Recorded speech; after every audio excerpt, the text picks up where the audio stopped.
America Meditating Radio Show. We collect wisdom, inspire each other, and empower hearts on demand 24/7. Hi everyone, I'm Sister Jenna, host of the syndicated America Meditating Radio. We bridge divides, we seek deeper meaning, and we answer life's most compelling questions from experts around the world.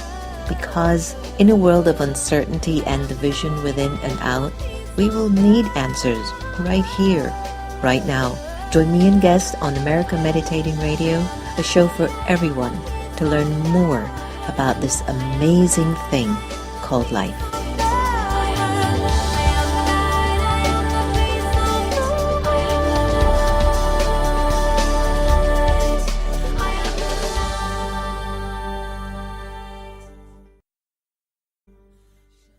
Do you like to meditate? Have you tried to meditate? Have you struggled with meditation? Why don't you visit one of the Brahma Kumaris Meditation Center? Visit brahmakumaris.org.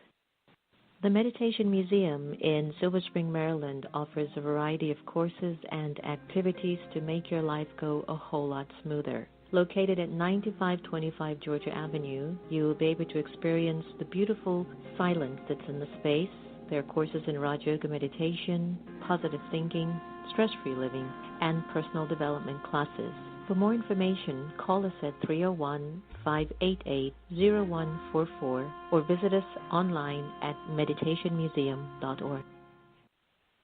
Get off the grid and step inside your heart. Sister Jenna guides you through a powerful, encouraging, and motivating meditation that allows you to let go and become aware of you, regain strength, power, and peace.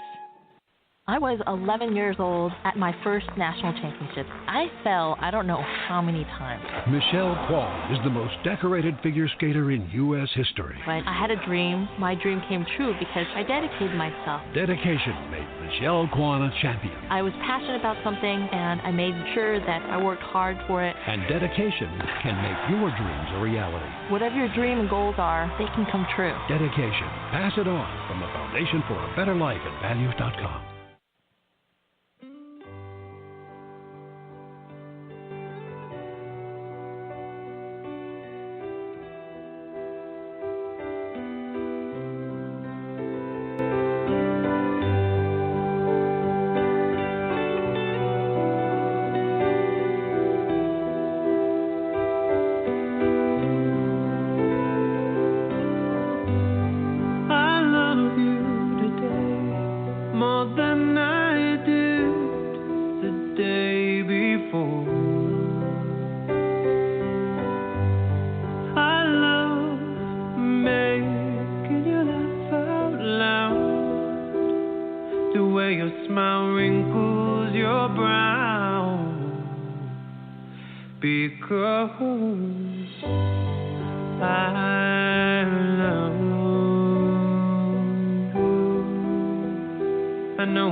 I love. I know it's simple, but I love you. I love watching the ocean swimming in your sea. I love how your love loves me. I love how your soul connects to me. I love how your smile and your heart live inside of me. God, you are the most beautiful miracle to me.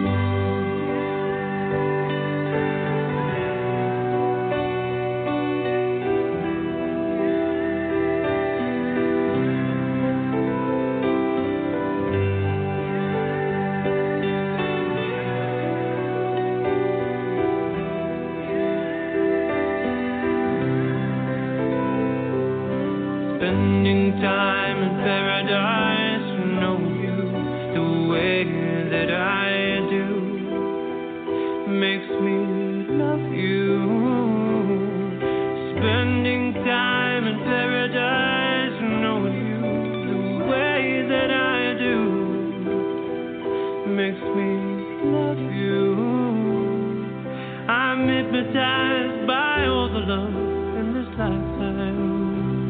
And I'm so glad I get to share this with you. We are not the boxers that have defined us. We may be human, but I know so much more.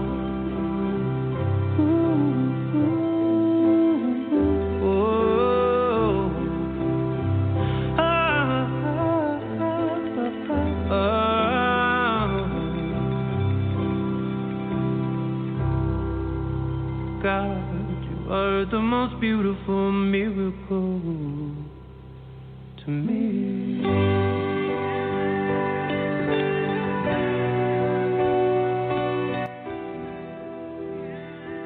I want to thank you for loving on. Hello, everyone. Welcome to America Meditating Radio. I'm your host, Sister Jenna. We're broadcasting from the beautiful Meditation Museum today in Tyson's Corner, Virginia. And we've been having some really special events on Sundays at 11:30. So please go to meditationmuseum.org for more information and share with your friends about the incredible conversations that we actually have here that are helping us so much. I had a beautiful chit-chat with Dr. Fujan Zain, who really offered some tips as to how to move past all that trauma and stuff that you just didn't like. And so if you want to get it 24/7, download the Pause for Peace app, no? All you got to do is go to Pause for Peace, and you'll see the America Meditating there, and you'll get a variety of meditation videos, a lot of beautiful articles on various topics and issues, and the show, meditation songs and techniques. And we would love for you to just keep trying to feel better about yourself. Just a feeling like God's calling us now to reconnect to His higher intelligence, to a level of divinity and goodness, despite how our stories are turning out. I know some people that it's like hell for them, but they still keep smiling. And there's some people that have it like heaven, and they just can't seem to smile. So it shows that there's something inside that's going on. There's something at a soul level. There's something at an emotional level that is happening to us. And sometimes we're just not asking ourselves the right questions, or perhaps we're not putting ourselves in the right kind of atmosphere that can help us. At some point, we sometimes need a hand to help us on the outside. Maybe someone to say, I feel you. I know where you are. I can embrace what you're going through so that you don't feel like the person feels that they're on their own, but that they've got company. And we're here to help each other up. When I rise, you rise, and that's a fundamental truth without a doubt. And there are decades, it's been decades, a lot of emphasis has been placed on certain aspects of intelligence, such as logical reasoning, understanding analogies, verbal skills. And researchers have been puzzled by the fact that while maybe an IQ could predict to a significant degree in academic performance of someone to some degree, professional and personal success, there was something missing in the equation. Some of those fabulous IQ scores were doing poorly in life. I know this young man who's like a consultant for corporations, and apparently he goes in and shifts and changes those corporations around like you wouldn't believe, but he doesn't even have a place to live. And he still lives at home with his parents and still lives off of everyone. And so there are times that there's just something is missing in the soul, that energy of light that's behind your eyes.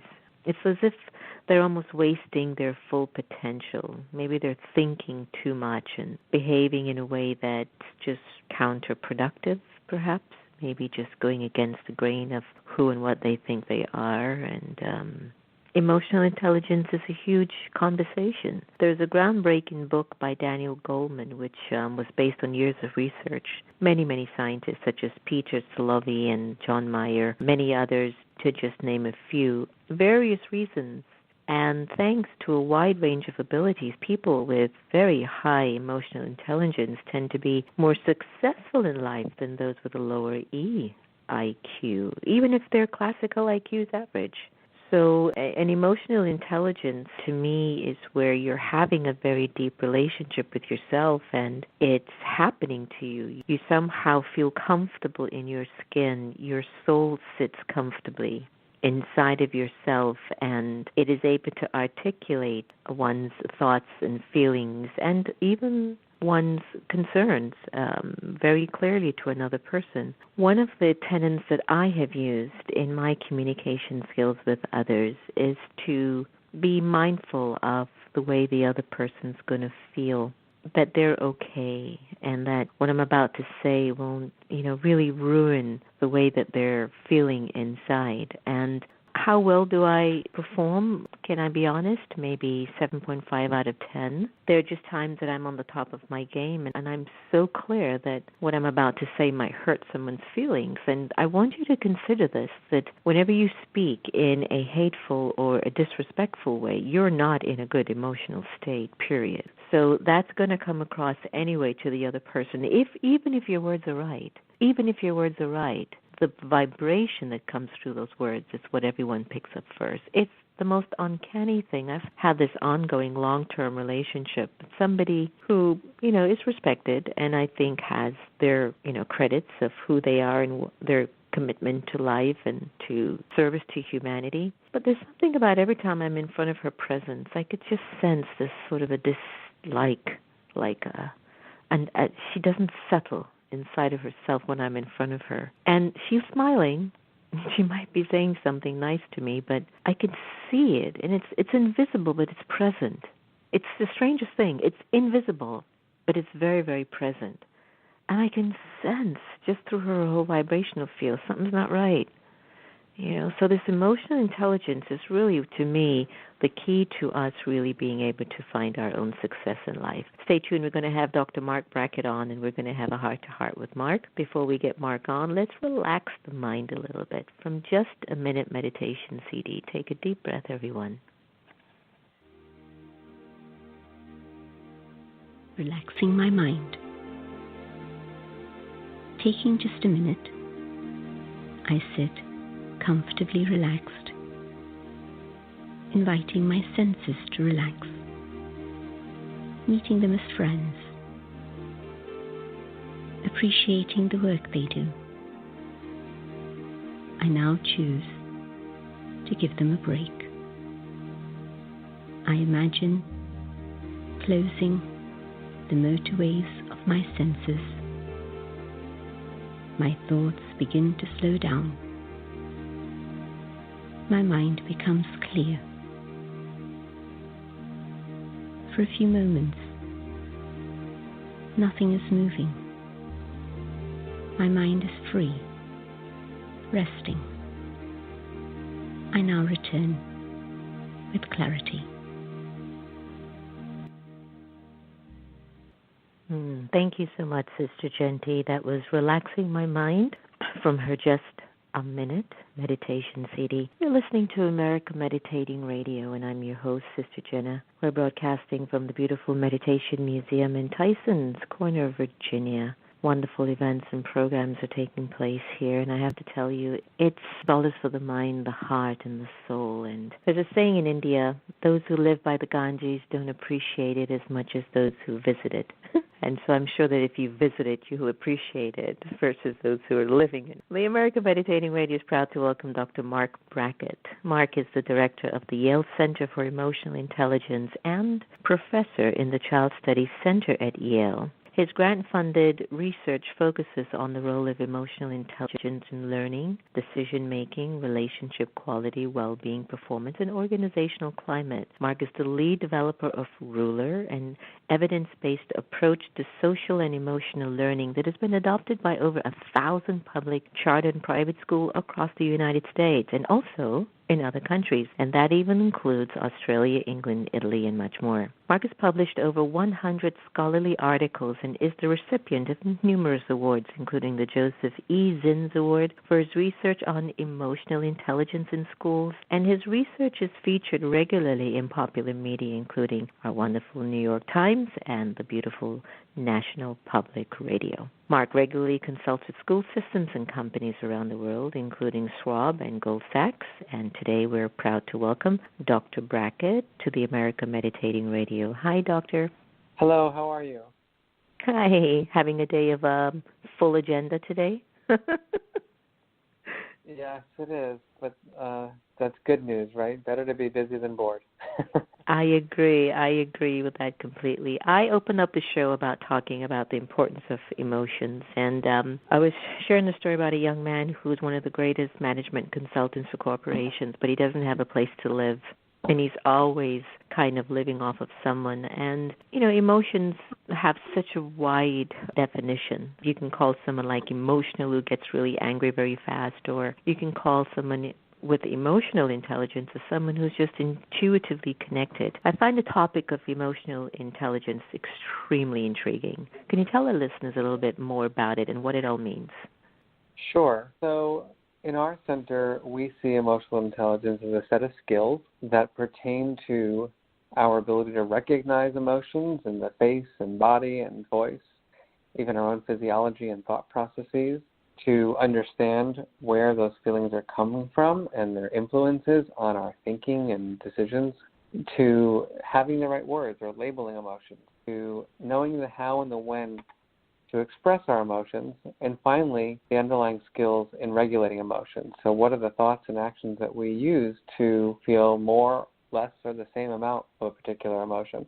Marc, I was asking you about your program, Ruler, and it infuses emotional intelligence into the fabric of a school through training for school leaders, educators, staff, students, even families, and has been shown to enhance well-being, academic performance, and the school climate is much better.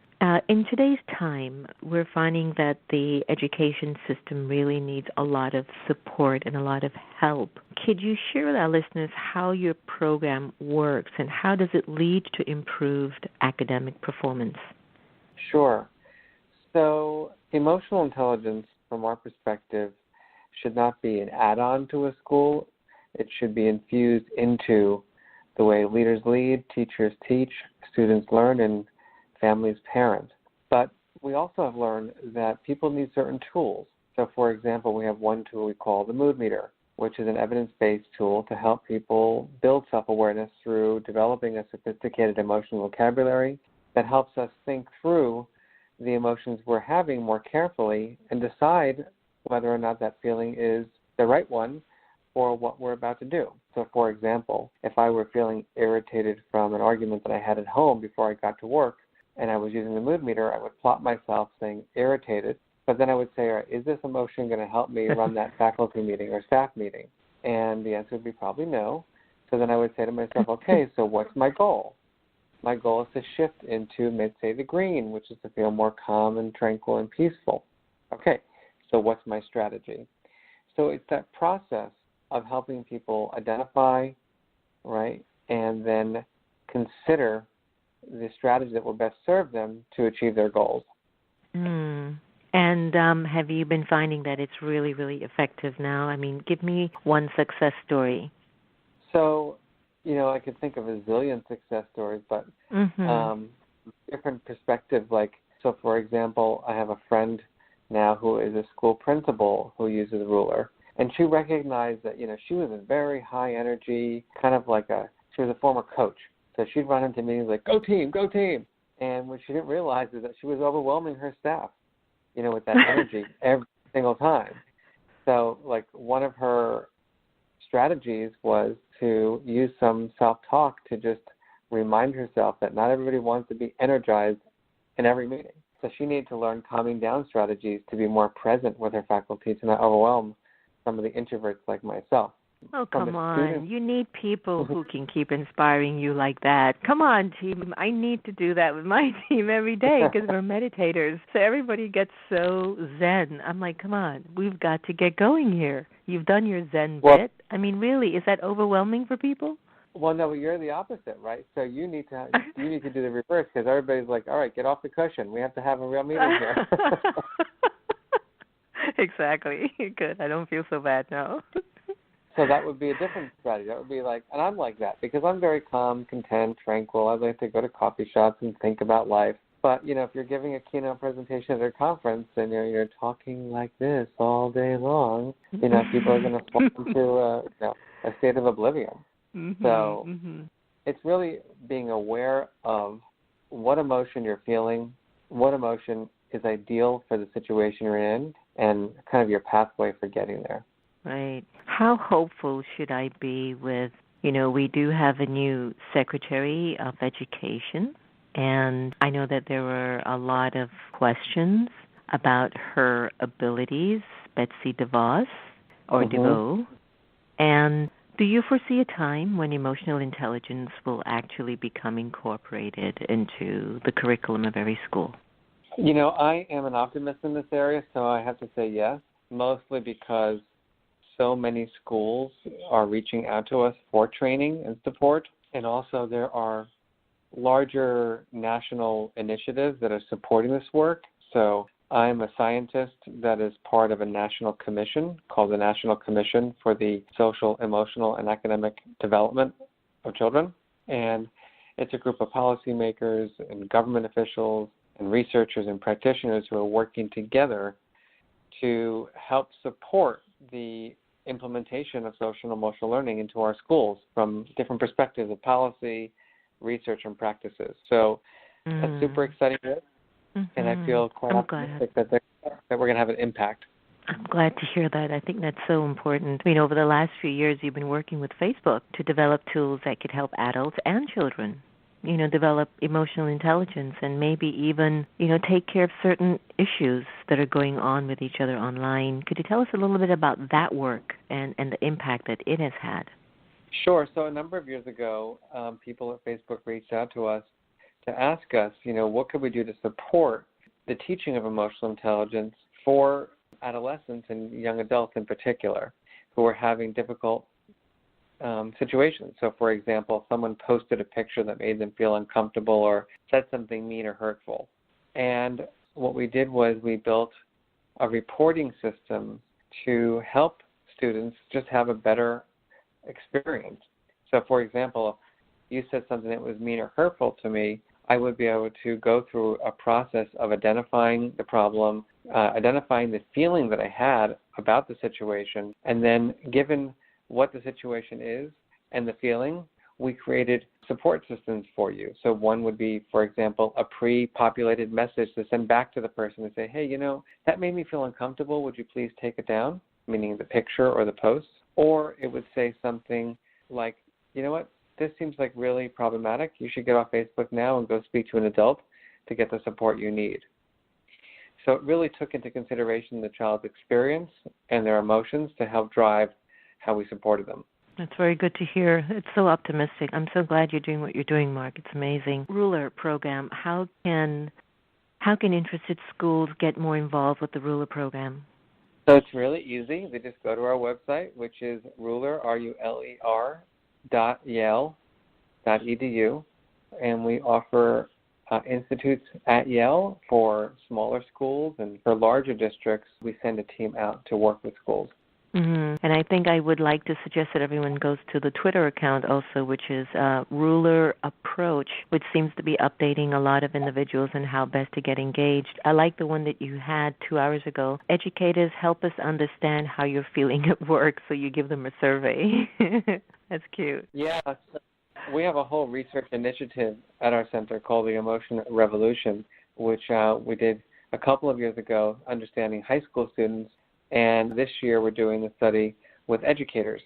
So our goal is to get thousands of educators to join the revolution by telling us how they feel in school and how they hope to feel. So that survey is being launched this week, actually. And those who are interested actually can just email us at emotionrevolution@yale.edu. I'm so glad to hear that. Marc, thank you for the work you're doing in education. You know, I know that many parents are feeling very concerned about the future of their children and opportunities. And I guess if you've got a good emotional state, opportunities will find you, right? Exactly. Marc Brackett, thank you for being with us on the air, and all the very best. Keep us updated on how the Ruler program is going. I'd love to be able to share more about it. Thank you so much. Have a great day. You too. Bye-bye. So there's hope. I love the fact that he said, you know, I'm optimistic. I'm optimistic. And I guess that's what we have to be. You know, if you're in the same plane with the pilot you want to go down, you're not going to really do well. So at the end of the day, if we don't keep and maintain a positive attitude about the unfolding of everything around us, it's going to be a wonderful ride. Thank you so much for joining us on America Meditating Radio. Please visit our YouTube site. We're upgrading that and making the shows a little bit more simpler and beautiful. So go to our America Meditate YouTube, or you can go to americameditating.org website, and there you can click on our YouTube link, Twitter, and Facebook. And I want to talk with you. I want to be engaged with you. I would love for there to be a good emotional exchange between us as to how life unfolds, because sometimes we get into a little inner place that is like yuck. I call it my yuck place, yucky place. But with friends and community and conversations, I believe that we can definitely see it through. Remember, no one can take away your happiness unless you give them permission, and we are here to love each other the same. So let's do that. And here's Rise by Eve of Eden.